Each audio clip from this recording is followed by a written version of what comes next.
Il y a des moments dans la vie où on a l'impression qu'il nous manque quelque chose. On regarde autour de nous et on voit des personnes qui semblent avoir une vie meilleure que la nôtre. Plus riches, plus intelligents, plus chanceux, plus heureux. Ils ont moins de problèmes que moi. Leur vie semble plus facile. Moi, j'ai pas le boulot, pas la femme ou le mari que je voudrais. J'ai pas l'argent, pas la reconnaissance, pas la santé. Mes parents ne m'ont pas soutenu. J'imagine que ça t'est déjà arrivé aussi, que parfois tu en souffres. Tu souffres de ce que tu n'as pas, de ce que tu as perdu, des séparations, des échecs, des regrets. Tu souffres de croire qu'il te faut plus. Tu penses que ta vie serait mieux si elle était différente. Ces jours-là, on se focalise sur ce qui nous dérange. On croit que la vie est dure. Et quand on fait ça, on oublie tout ce qu'on a, le corps qu'on a, les gens qu'on aime, la chance qu'on a.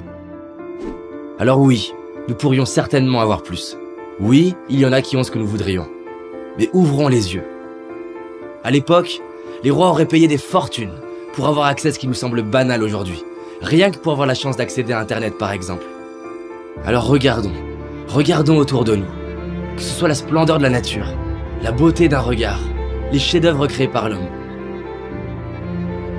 Mon propos n'est pas de te dire que tu dois être heureux. Je nous souhaite simplement de nous rappeler de ce que nous avons déjà dans les moments où on l'oublie. Est-ce que tu savais que lorsque les astronautes vont dans l'espace, ce ne sont pas les autres astres qu'ils regardent, mais notre planète. Ils se retournent vers la Terre. Des larmes coulent sur leur visage. Ils voient l'humanité comme ne formant qu'un. Plus de barrières, ni de frontières.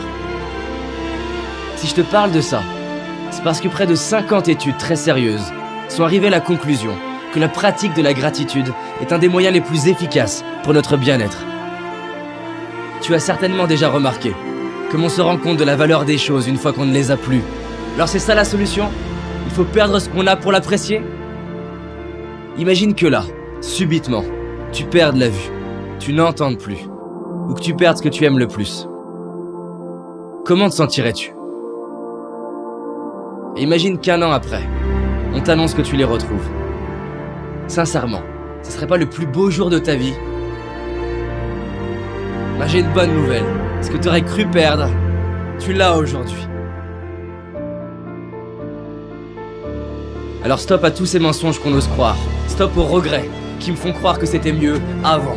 Stop à la comparaison qui me fait croire que ce serait mieux autrement. Stop à l'impatience qui me fait croire que ce sera mieux plus tard. Et décidons d'ouvrir nos yeux et d'apprécier la magie de la vie. Je te propose de respirer avec moi, de fermer les yeux, de laisser défiler les personnes déjà présentes dans ta vie et pour qui tu ressens de l'amour. Prends le temps de voir leur visage, leur expression bien à elles, leur regard, le son de leur voix. Tu peux même retrouver des moments où tu vois l'amour qu'ils te portent à travers un regard, un geste, une attention, des paroles. Tu peux toi-même voir ou sentir ces moments dans ta vie où ton cœur était rempli d'amour à la vue d'une personne, d'un paysage. Retrouve comme ça te fait du bien de sentir cet amour qu'il y a déjà en toi. Tu peux ouvrir les yeux et sache que tu mérites de t'aimer tel que tu es. Et que tu le comprennes ou non, tu es aimé toi aussi. Et réaliser ce qu'on a, c'est honorer ceux qui ont été présents pour nous. C'est honorer les personnes qui nous ont inspirés, les artistes, les professeurs, les architectes, les écrivains. C'est honorer tous ces ouvriers, ces ingénieurs, ces entrepreneurs, ces salariés, tous ceux et celles qui ont mis leur talent au service de l'humanité. C'est honorer nos moments de joie, nos fous rires, nos moments de connexion, nos victoires, nos réussites, nos accomplissements. Alors merde à toutes les histoires qu'on peut se raconter, comme quoi on n'a pas de chance, si on a de la chance. Gratitude à mes parents de m'avoir donné la vie, à ma famille, mes amis pour leur présence.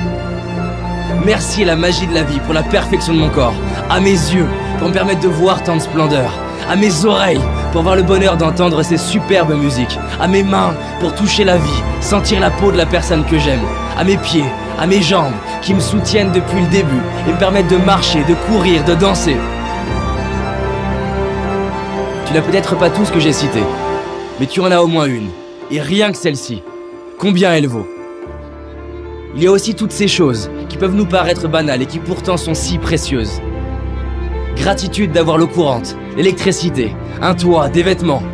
Gratitude aux réalisateurs pour leurs films qui nous touchent et nous font vibrer, à ces sportifs qui nous inspirent et nous donnent envie de nous dépasser. Nous sommes tellement chanceux de pouvoir profiter des talents de tant de personnes. Merci à tous ces inconnus qui contribuent par leur simple présence, leur simple travail, à rendre notre vie plus facile. Aujourd'hui, je décide de dire merci. Je décide d'ouvrir les yeux sur la chance d'avoir la vie que j'ai. Je décide d'honorer tout ce que la vie me donne depuis ma naissance.